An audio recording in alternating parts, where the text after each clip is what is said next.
Hello everybody, Tricia Morris here from Club Scrap, and I'm just going to wait for a couple of people to gather on into the room now that Brian has tossed it over to us. And believe it or not, I am here live at the warehouse in Neenah, Wisconsin, barring any technical difficulties. And wouldn't you know, the one time I did not pre-record and edit my video to fine-tune perfection, I ended up with a lovely holiday cold. So please pardon my voice as I do my best to just kind of ignore that and function for the next 45 minutes while I have to use my brains to share math with you. Isn't that wonderful? I see a couple of people gathering in. Hey, Tracy, how's it going? Tracy's my pal from Sacramento, California, retired firefighter who can't seem to stop, still fighting fires. So good to see you here. Hi, Barbara, Linda, welcome in, everybody. Welcome in. I hope you had a wonderful Thanksgiving holiday. Mine was pretty much canceled. But I still enjoyed a very small celebration with dear family. So I hope you had a wonderful holiday and some fun shopping yesterday. And thank you so much for supporting small businesses today. I always like to think about how supporting a small business, you know, pays for a piano lesson, or it puts kids through their sporting programs. And it's just kind of a much more personal way to do business. So thank you so much for supporting us here at Club Scrap and all the other vendors who are participating in the show today. We're excited to share our projects with you. And I see we have a nice crowd forming. So today, the plan is I'm going to be sharing with you our formula. And if maybe you don't know about Club Scrap's formulas, but we do create a lot of formulas to help you make good use of your paper. And I like to use paper efficiently. I'm a little bit frugal with my paper because I love it and I want to make it go far. So that's always my goal. Hey, Janet, good to see you here. And anyway, so we're going to be trimming 4 papers the same way to create a really clever card structure. And this card kind of has a quilted sort of a feel to it, but there's a reason why we have to expand our math skills a little bit to make this card look nice and kind of up our game a little bit. So without further ado, I'm going to flip my camera around, and I see that my sister just popped in. Hi, Ruth. How's it going? Happy Small Business Saturday to you. Okay, so these are the cards we're going to be making. Some of you already picked up our kit. By the way, I have Julie Heyer in the house. Well, not really in the house, but she works with us at Club Scrap. She's going to be sharing helpful links, answering questions if I miss them in the comments as they roll by while we're working together. Now, if you did buy the kit, the Craftalong kit, you have the sheet of stamps, the 4 sheets of paper, the instructions, envelopes, and some ribbon. Now, what I do still kind of recommend is, let's say you're newer to this, you're newer to your trimmer or whatever, maybe think about watching this while you have a cup of hot chocolate or something, then go back and work at your own enjoyable pace. Or perhaps if you happen to have a sheet of 12 by 12 paper that maybe is a scrap, you know, just a plain white sheet or something like that, you could do the trimming with me just as a practice so that you're ready to go with the actual papers in the kit, which are so beautiful when the time comes. Okay, so this is also the instructions that come with it, and these are available to pick up as well from our website, and Julie's going to share the link to both just the instruction package or the whole kit and caboodle where you get the stamps and papers and all that. Now, the reason we have to use eighths when you have a formula, when you have a card that you want to put together like this with this quilted style, is that the margin between each piece on this card is 1/8 of an inch, okay? Now, if you look, the space between the card base, or the mat rather, has 3 of those spots. So 1, 2, 3. And that's why we can't generally round to the nearest 1/4 inch when we are fitting pieces onto a panel like this. It just doesn't work if you have 2 pieces in each direction. Somewhere you have to drop or add 1/8. Now, I was in a class last weekend and someone realized that basically these are just fractions, right? So I printed out this handy little chart. You know, here's 1 inch. You can divide it in half. You can divide it in 4ths. You can divide it in 1/8, and you can divide it in 16ths, and even 30 and so on. You can keep subdividing it, right? So we generally stick within these 0, 1/4, half, 3/4, and wholes. But now we're going to go into the 1/8 area. So you can see it's halfway between, you know, the inch and the 1/4 inch. You'll find your 1/8, and that's how it works on my trimmer base as well. So just make sure you know where your 1/8s are, and we're going to do just fine. I will carefully walk you through the twists and turns of the most efficient cut possible on this paper. Now, here's what's going to happen. You're going to cut this the same way 4 times. And every time you see an X on one of my diagrams, it means that piece wasn't used. So basically, in the making of these 4 cards, we'll use 4 sheets of paper, and we will have 1, 2, 3, 4 tiny little scraps and 4 5x7 cards. How cool is that? So to get started, I'm just going to grab a red and an ivory. Now, you could literally take any 4 sheets of paper that you have that match, any sheets at all. And if you want, you can trim them one at a time. You don't have to do both at a time. One at a time is fine.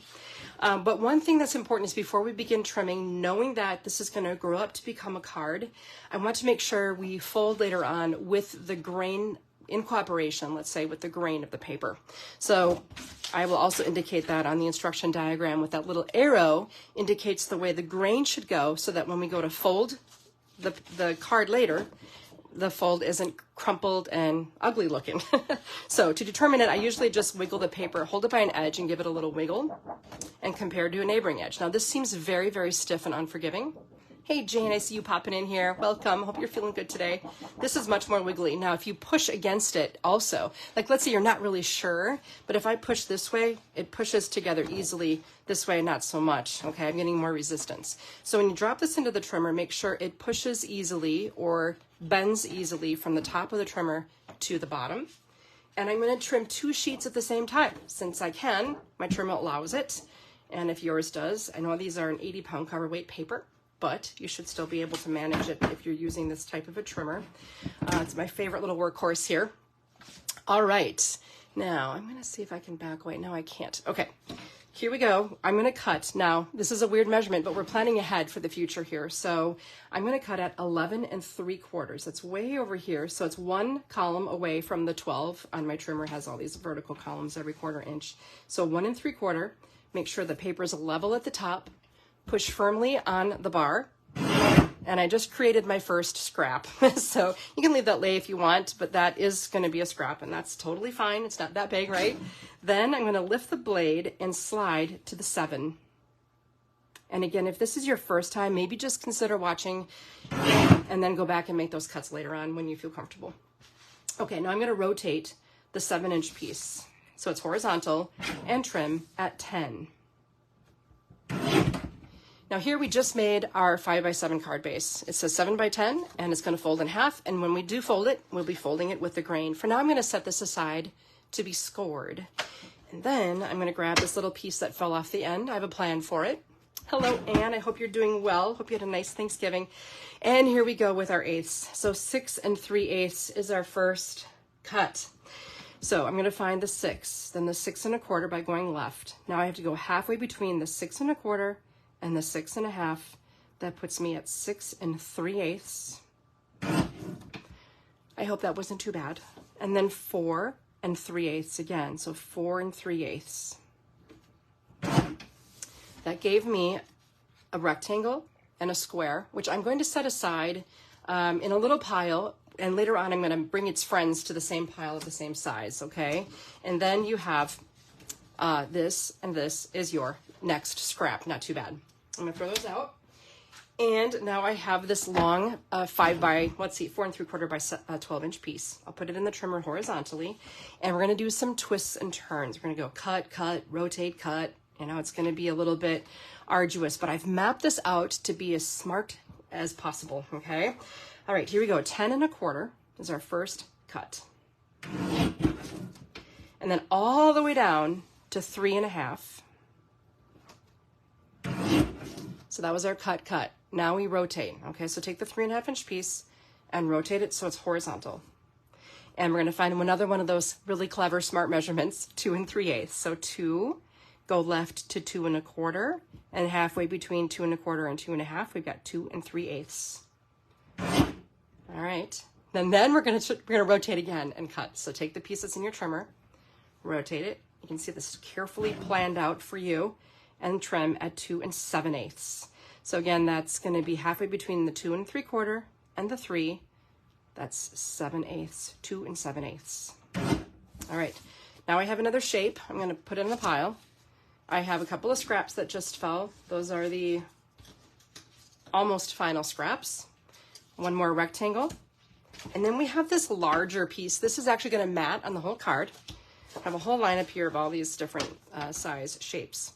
Our final little strip here, this one came off the end first. It's 1 3/4 by 4 3/4 right now. We're going to cut this at 4 1/8. So again, that's halfway between the 4 and the 4 1/4. Okay, so that's 4 1/8. It gets its own little pile, and our little scraps, I'll get rid of those. And we get to review. Hi, Mitzi, good to see you popping in here. I hope you had a nice holiday so far. All right, now I'm taking this beautiful green sheet of paper. It came in the kit, and I'm gonna check it so it bends or dips easily from top to bottom. And I'm gonna do the same with the brown. Go this way. Definitely wants to go this way. It fights me this way, cooperates with me this way. I hope this grain direction thing is starting to make sense to you and that you're thinking about it even more. In fact, when I teach, after I teach a card class, if someone takes a scrapbooking class for me after, even though we're not folding the paper, they're still checking the grain. All right, we're gonna begin again at 11 3/4. We got 2 sheets and going down to the 7. Then rotate and cut at 10. That gives us the base for 2 more of our 4 cards that we'll make. And then we have this little strip that fell off the end. We have 2 cuts to make. They're both fun ones. Remember, math is fun. Can be. All right, 6 3/8 and 4 3/8. All right, hopefully those are making sense to you. I'm going to match these up with the piles I've established for those sizes. Normally I use a little organizer, pocket organizer, but it's really not necessary. You did make a little scrap there. And then I have the other long 12-inch piece. We're going to cut this at 10 1/4. I know it's a lot of measurements. Bear with me. We're almost done. All the way down to 3 1/2. Now we got to rotate, cut. So I'm rotating just to making that 3 1/2-inch piece horizontal. Then I'll cut at 2 3/8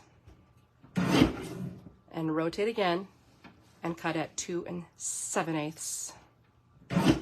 Okay, so if you don't feel comfortable with those measurements, it doesn't have to be that way forever. The more you do this, the better you'll get at it, and it won't be such an overwhelming thing for you down the road if you get a little bit of practice in seeing these measurements. Now this last magical math number comes when we have that little 1 3/4-inch piece that fell off the end. We're going to cut that horizontally at 4 1/8. 4 1/8. Okay, I'm going to have a little pile that I add that to with its friends, and our final little scraps I can discard or just set aside. You just never know, and I'll show you a situation where I actually use those little pieces. And now I'm going to exchange my trimmer for a score pal. If you don't have one of these, I really use it a lot for various projects. In this situation, the score pal is optional because we did cooperate with the grain direction of the paper. That said, this is 80-pound to 100-pound cover weight paper. I do love my high quality heavy papers, and it is recommended to score a paper that's over 80 pound. So I'm going to put it horizontally in my score pal so that the 10 is here, the 7 is here. And I'm using a ball tip stylus, which is my preference actually for making the score line itself. And now I've got it scored at 5 inches, so that's just in half. This is an extra heavy sheet of paper here. So the thicker the paper, the more pressure you should put on your scoring tool when you do score. I'm going to show you an alternative thing. This is just a standard 80-pound cover weight ivory, beautiful paper here. I'm going to put it in my score pal vertically, skip the whole scoring thing, and use my score pal as a jig. So I'm going to bring the bottom up to the top, make sure everything's aligned, and just crease it this way. So if you think ahead about where you're going to put your score lines, sometimes it can save you a step because I have a beautiful fold here and I didn't even score it. Just wanted to show you that. This again, this is 100 pounds, so I'm going to score this at 5. And now we're finished with our score pal. I'll set that aside and grab my bone folder. Now, one of the things too, when I teach classes, a lot of people fold and burnish, fold and burnish, fold and burnish. Now, when you do fold, by the way, make sure you take that bump of that score line and put it on the inside of your fold. Okay, So here's my bump, putting it on the inside, and notice that I'm just using my finger to press down on the crease. Then I can take all 4 of the cards, make sure their folded edges are together here, and I can burnish them all at once. So right now we're in a season of lots of high volume card making probably. And so my goal today, not only in sharing this formula, but also to share some time-saving tips that might benefit you as well. Okay, do I have these numbered? No, I don't. All right, I'm just gonna wing it here and show you sort of my method of distributing the pieces from all of these piles onto my card bases. I have all these piles of different things, and maybe you do too.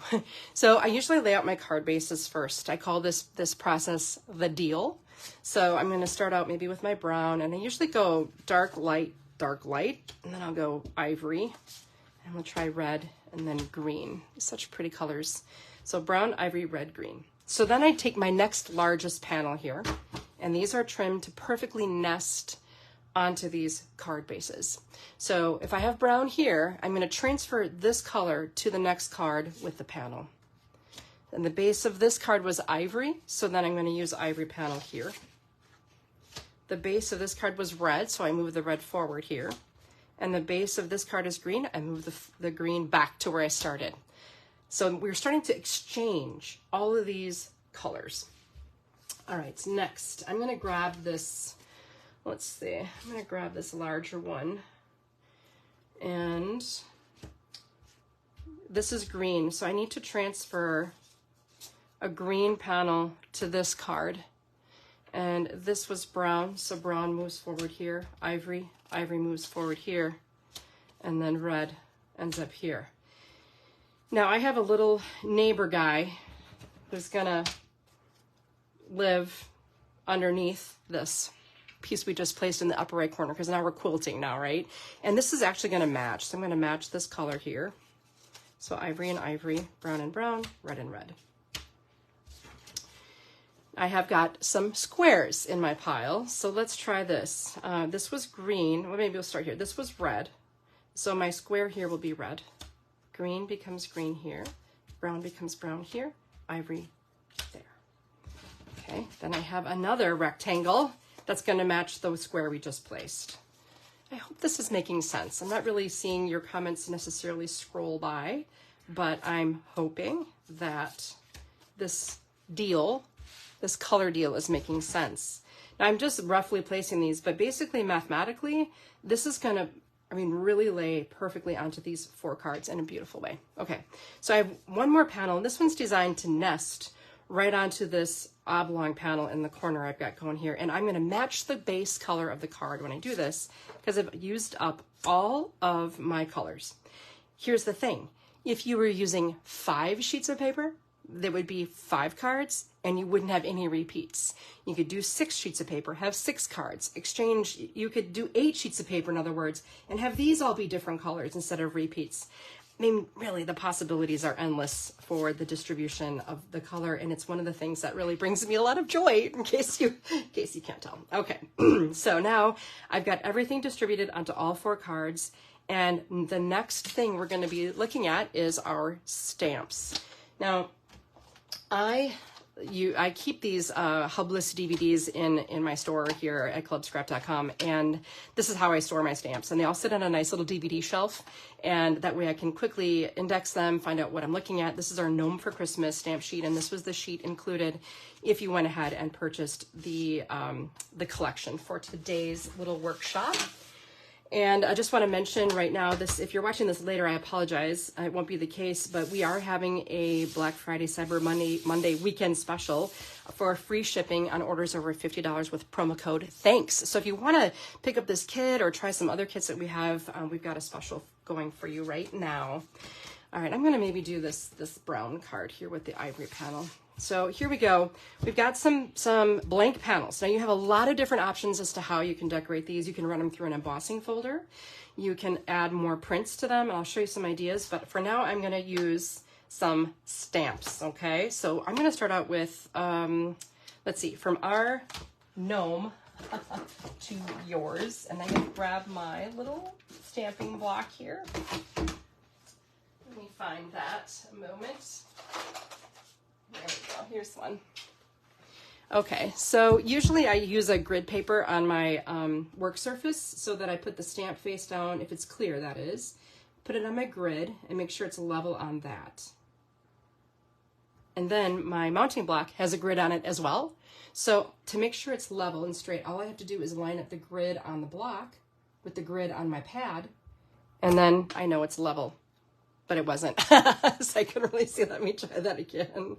Oh, you get the idea, girls and guys. I just want to make sure that I'm nice and level here. Okay. Then when you're first using a clear stamp like this, I like to make sure it's well loaded. So what I typically do is bring the pad to the stamp, and I know a lot of you already know all this information, but sometimes you just never know. You might have some newbies around here. Is I just stamp it once onto my pad paper.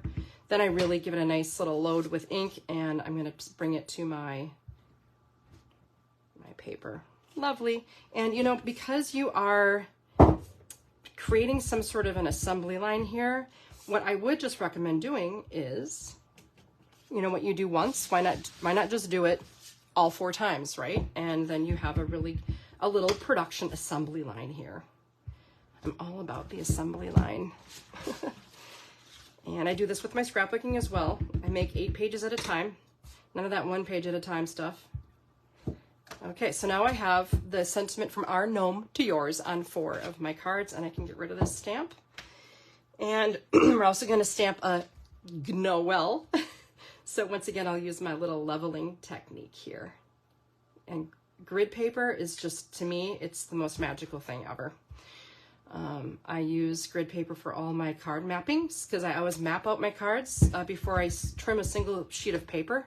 I fully map it rather. So I draw all the cuts I plan to make and just make sure I got it good. That's looking nice.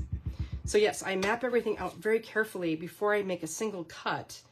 And that way I know I'm going to get the most out of my paper that I love so much. So here we have our little Noel. I love this little set. It's so cute. It's so punny. I am a big fan of puns. Everyone groans around me a lot. All right, I'm going to check my time, see how I'm doing. Oh gosh, we're doing great.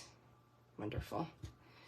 That's why I'm going to grab these so I can just show you the efficiency of this whole process. It's really fun. All right, now I'm going to get rid of my Noel. And we're going to grab this adorable little Santa guy. He's so cute. And he has a little texture to him. And in this stamp, there's a lot of possibilities for cute embellishments. Like you could put a little mini puffball on his hat or do all kinds of fun things with it. Make sure you get a lot of pressure here on these solid areas.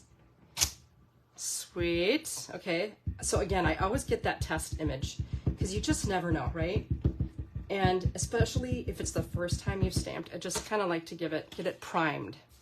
And I'm going to have him peeking in to the scene here. I hope you can see this okay. Thanks for sharing your Saturday afternoon with me. This is fun. Oh, look. I love him. Okay, and I'm going to exchange him for my favorite little guy. My little gnome here. He's so adorable. I'll pick him up. Again, make sure he's level. Okay, and I'll come back with my India ink here. And again, I always like to bring my stamp or my pad to the stamp, not the other way around. I've primed him. Cute. And then I'll give him one more go on the panel. I didn't stamp my snowmen on the other cards, I realized, but that's okay. We're going to finish this one together, so we have plenty of time. Just make sure I make good contact. Now, what you can do too is use a positioning tool. Because you're stamping everything, again, in an assembly line, you can just go and stamp 1, 2, 3, 4, you know, all 4 on your positioning tool. And that makes it pretty easy as well. Okay, so now we kind of have our plan for this adorable card. You can see how quickly and easily this is all coming together. But before we stick anything down, I want to show you a little ribbon trick. So if you got the kit, you got some sweet little green ribbon here. And when I use ribbon, I like to use a scissors dedicated to ribbon.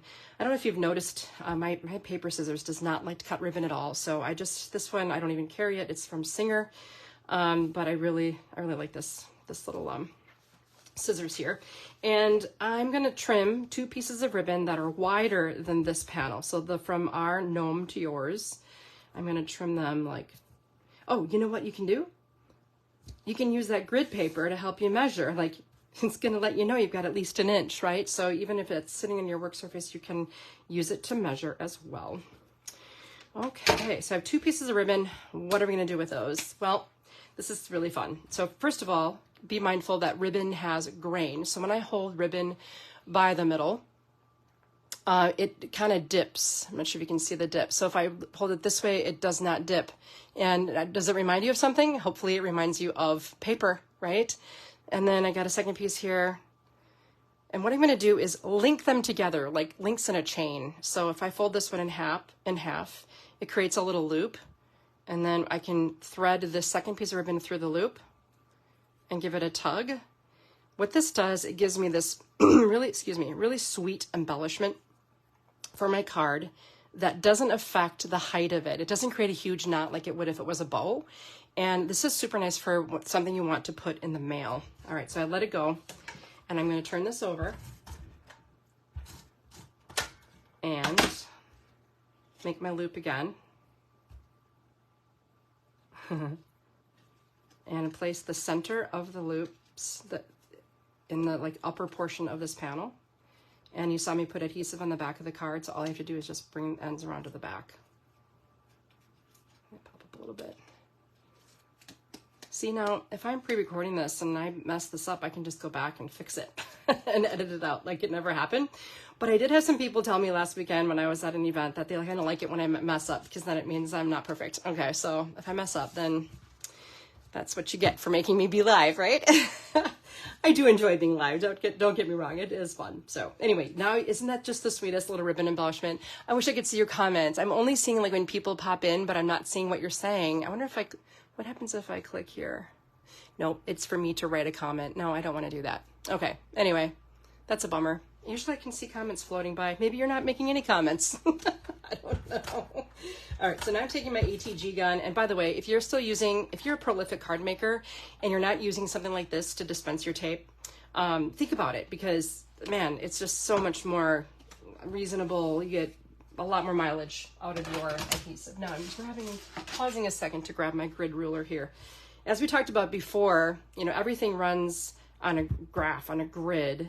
And our rulers here, this is our 2x8 ruler, have 8 cubes per inch, right? So some of those cubes are formed by dash lines and some by dotted lines. So I tend to use my grid rulers a lot when I'm attaching panels to things. This has an 1/8 inch reveal, and I have a pretty good eye, but so many times I will drop the panel and walk away, and I come back and it's crooked. Does that happen to you? Because it happens to me so many times, it drives me crazy. And so now I got my cute little gnome nested on here perfectly, and it's not going left or right or downhill or uphill. It's just perfectly level.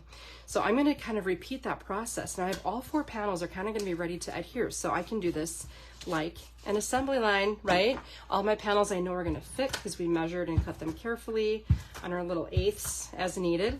I'll add a little more adhesive to him. So now all 4 panels are lined up and ready to go onto my panel.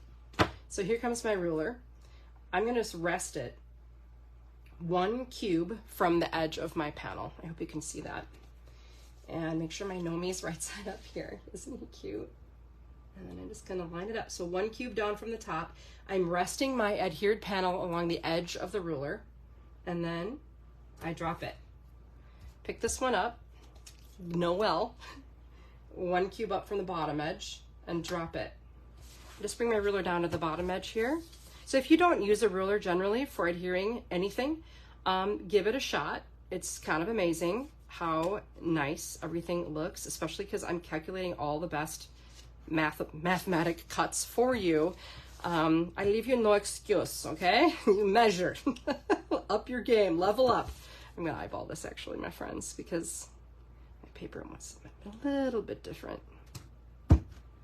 Oh, doesn't that look nice very professional. It's very clean and neat. Just so lovely. And I finally will end by adding my adhesive to the back. Once again, I can use my ruler, level up. If you can, take the time. I have adhesive here, excuse me, rest against the ruler's edge and drop it down. There is my first card. Beautiful, right? And it's got that pretty little ribbon embellishment. So once you have that done, my friend gave me this little, it's actually a wine topper, but thank you, Lisa, for my glitter holder, because it keeps the glitter at the top of the nib. You can use it for glue too. So now I noticed that these cute little, if you happen to have some glitter glue on hand, and these are Stickles by Ranger. I don't carry them, but I have them. Maybe you do too. Maybe you have something you can place, like a little gem or something, a little sparkle. Oh my goodness. Of course, this is the last thing you want to do, right? You don't do this before you stick him on. Make sure the cat's out of the way. I heard that cats do like to get into stuff like this. And once that dries, oh my goodness, so cute and yet so simple. Notice I only worked with just one color of ink. I mean, just black ink and colored paper. That was it. I'm gonna check my time. Oh gosh, okay, I'm good. So then, of course, your assembly line continues, right? And then you have these other 3 cards. And remember too what I said, I only made it with 4 sheets of paper. If you were to double that, you'd have 8 sheets, you'd have 8 cards. So however many papers you use, that's how many cards you're gonna get. How clever is that, right? So of course, again, this kit is still available and it comes with the appropriate A7 ivory super smooth envelopes for you so that you can mail those gorgeous cards. But I want to show you what happened when I did a little playing. And again, here's the dried glitter on our finished. Oh, so cute. Okay, I also use the sheet of stamps to create a little collage of images. Now I did use my positioning tool, my stamp positioning tool, and just arranged everything on there and just boom, boom, boom, just printed them like a printing press. And once again, I mean, does that make getting a handmade card from me less special because I spent less time on it? I didn't spend a day on a card. No, I don't think so. At least I hope not. So let me show you some other fun I had with the same formula while I was playing. And I'm starting with this one from a kit that we did called Surf Shop because it's actually on sale for 50% off this week. So you can pick up some of the cut aparts and the papers, whatever is still available from the Surf Shop kit, again, is 50% off this week. And that's what I used to make a set of these cards. So this was one of the prints and I trimmed it to fit the space. So instead of stamping in the space, I used prints and cut aparts from the card kit, excuse me, and just added them to the openings. Now, you can see I have a very, very narrow reveal on each one of these pieces. One of the other rulers that I use for that type of thing is my grid ruler. So if I like hover over that bright blue square there with my grid, I can get a reading. And the reading I'm getting is 2 7/8 by 2 3/8. So I'm going to subtract 1 cube from that, 2 3/4. Let's see. Yes. It's 2 7. It's 2 3/4 by 2 1/4. So I subtracted in my brain 1/8 of an inch or 1 cube from that original measurement. And that's what I trimmed the little panel to fit. And do you see how lovely that looks? Now, when I go to events, sometimes I see gals working at their crop tables and they're eyeballing. So they're like, okay, if I cut this about here, just about the, and then just about there, and then they cut it and they bring it back and it's like, oh, too short on that side. So then they go take a little more off and then they took too much off. So you got to take more off the bottom. And next thing you know, you got nothing left to put on your card. So by using the grid, my square, I can get my reading both width and height at the same time. And I can even place it over the thing I want to use and say, is that going to fit if I cut it to that measurement? Yes. Passes the test. Does that fit? Yes. So then I know I could fit that cute aloha on the bottom of the stamp. Here's another one. Hope all is swell with consider this card a hug. That's folded in half. Here I did a couple of vertical ones. Again, I retrofitted items to fit onto those little squares. And you can see again how math and just paying a little more attention to those measurements can make such a big difference in the quality of your work, that final appearance. If you've ever wondered, like, why do they get it to look so, how do they do that? It looks so nice. That's how, okay? Checking my time. Okay, don't want to go over because I know someone's right after me. This one was a series of cards made with our beautiful current month's kit. This one's called Cartography. And I don't know if you remember, but when we were making our cards earlier, we had these little scraps. It was the first cut we made. It was the scrap, and I actually had a stamp that fit on it. So I trimmed it and used it along with all these other beautiful images from the Cartography stamp set that we have. Let's make today an adventure kind of day. I mean, what a sweet card. Perfectly flat, perfectly mailable. You're not worrying about any bulky embellishments or knotted bows getting in the way, right? So that was Cartography. Again, 4 sheets of paper from that collection. Beautiful. It's like when you buy an outfit, the whole outfit. The pants, the shirt, the matching shoes and belt, and the purse. It all comes together in the kit. Here is, this is from our kit called Chocolate. I love this, Hello Darkness, My Old Friend, with some chocolate in there. And then instead of stamping in these other areas, I simply run it through my texture embossing folder and have this clever stamped image on the inside as well. This stamp sheet, that quote has been a really big hit around here. So once again, had a lot of fun with that. The fun didn't stop there though, my friends. No. I couldn't help myself. So this was our Riverbend collection, same thing. A nice masculine card with a very simple embellishment from the kit. This is an actual fishing swivel we included. And again, a nice masculine card, still very mailable for the fishing fan in your life. Okay, so let's get wrapping things up here. Oh gosh, perfect. I just keep watching my time. I have my watch on the theater mode, so it's not always on, but maybe I should have taken it off for this last part. Now I want to show you kind of what happens around here every month. I've got this bin full of cards here. Now seasonally, we release a Christmas collection, usually in September. And this month is no exception. So using that same type of measuring skill. So this is that diagram that I wrote. I write diagrams like this every single month for our card kit members. So if you subscribe, you get instructions in the mail every month that correspond with your kit so that you use literally everything. Now, you know what I mean by everything, right? I have this little X here. So yes, there may be just a couple of scraps. So I took 10 sheets of paper, excuse me, 2 cut aparts, and with our Christmas card kit, we made 4 each of cards in this style, and our kits come with envelopes too. 4 of these beauties that trifold. It's got plenty of room for a 4x6 photo, and we made 4 of these single fold cards. I love this one. Why are Dasher and Dancer always taking coffee breaks? Because they're Santa's at Starbucks, of course. So sweet, right? Okay, that's just our special card kit. And if you're a member of Club Scrap, these only run $24.95. So that's 12 cards, $24.95, including the envelopes. I mean, have you been to Hallmark lately? All right, and then remember I mentioned the Cartography card kit earlier. That's these bad boys. These were made with stamps, but I know not everyone loves to stamp. I don't know. I mean, I enjoy it, but it requires a little bit more effort, more supplies, maybe even more time. So we have with our kits come with pre-printed, mapped out cut aparts that I mean, so much planning goes into every one of these kits. You can't even imagine it. But so we always make 3 sets of 4 cards each. And again, if you remember, it's $24.95. So members save $8. So between our free shipping code using promo code THANKS, and if you join, you'd save $8 on your kit. This is a great month to give one of our kits a try. Page kit, card kit, whatever. So here, excuse me, here is the first card kit. Now this cartography theme, cartography means the art of map making, right? So I thought it'd be perfect if we had on your birthday. I hope you know you are loved. You are brilliant. You are old. I had some fun with that one. Okay, get 2 of those and 2 other ones. I try to vary the sentiments so that you have a card for any occasion coming your way every single month. Here is a really clever double Z fold. Nice stand-up card with this pop-up. We have a sympathy, just kind of a thinking of you. Just know I'm here. Really nice there. And then a lovely single fold card here. Both the outside and inside are decorated.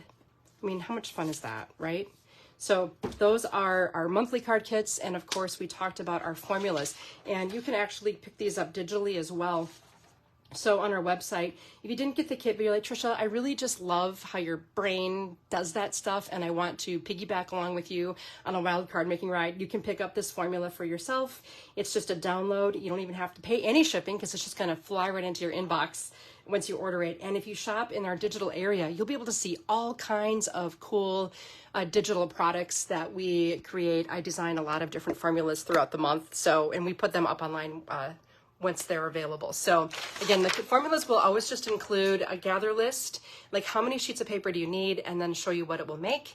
And a lot of my formulas come with videos as well that you can, so I'll walk you through, like, because if the cutting seems a little overwhelming, like this one with all the twists and turns that we made for the formula, then the video kind of takes away some of the fear.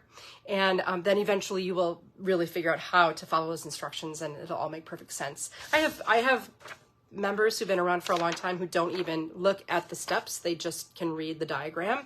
But I recommend if you're new, just make sure you read the words and do those and kind of ignore the diagram, if that makes any sense. Yeah. So I've been at this card making gig for this June. Club Scrap is going to celebrate 25 years. I know, it's 301 consecutive months of themes and kits that we've manufactured. We don't buy stuff other people make. We design it here, then we have it manufactured. We collate all the paper here. We trim all the ribbon here, put it all in the bags and boxes. In fact, my IT girl, Kristen, who's worked with me since she's been in high school, now has 4 children. Her mom, her dad, her 4 kids were all here today forming all of the boxes, getting ready for our big shipping day next week, Tuesday. So if you're around Tuesday, stop by Club Scrap. Our Facebook page, I'm going to be doing a live Facebook reveal. You don't have to be there live, but you can, at noon on Friday, and then I'll show you what is coming from Club Scrap in the month of December. The kit name, which is no secret, it's called Luminary. It's absolutely beautiful. Can't wait for you to see that. And you can learn more about the membership, what it's all about. And speaking of membership, if you join Club Scrap, it's my job to earn your loyalty. You can quit or skip at any time. So I'll just leave you with that. And a big thanks to Brian and Carol for hosting this event. A huge thanks to Julie for moderating and answering all the comments that you're making that I can't read, which is really frustrating. But I will go back and read all your comments and hopefully answer any unanswered questions for you. And thank you again so much for joining me on this Small Business Saturday. I know myself and all the other vendors, we really appreciate your support and your participation.